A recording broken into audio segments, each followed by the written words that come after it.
He knows that modern day Israel is, you want to say that they're not as bad as, a jihadist group.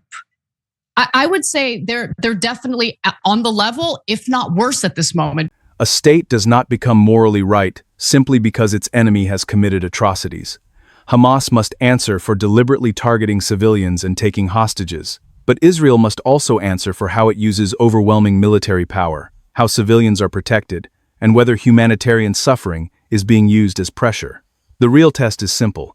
Does the same moral standard apply to everyone? Because they're the ones with the power. They're the ones who have a military superpower backing them and giving them 2,000-pound bombs to drop on children's heads.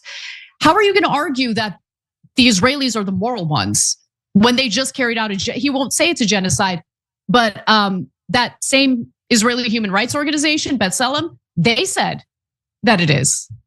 They said that it's a genocide. So I don't know. Do I believe the Israelis who actually have a moral compass here, or do I believe this guy who's pretending to be an atheist and some sort of intellectual? Like, what kind of intellectualism is this if you refuse to engage in the debate?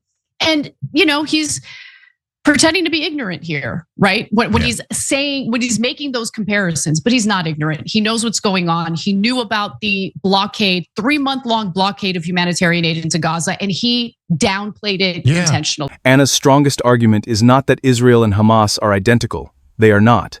It is that the crimes of one side do not morally excuse the conduct of the other. Power creates responsibility. Statehood does not create immunity. HHN 365 standard is consistent.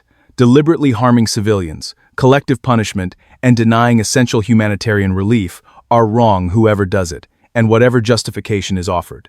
Because and this is the thing that's so sick about it, Dave. He knows the truth. He knows the truth, and he's okay with it. He's totally fine with what's going on in the Middle East. He doesn't want to say that out loud. He doesn't want to be on camera saying that out loud. But he knows it, and he does support it.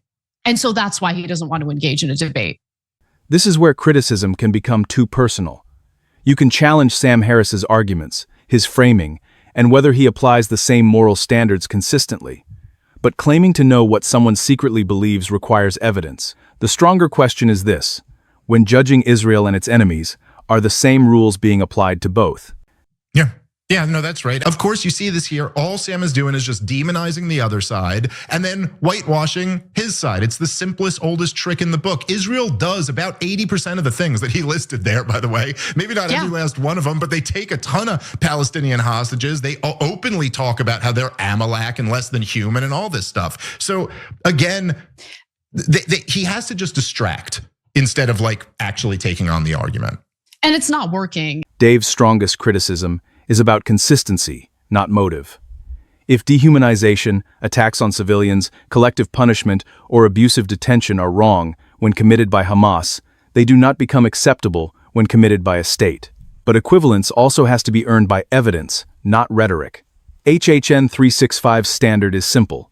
Judge each act on what was done, what can be proven, and whether the same moral rule survives when your own side is accused.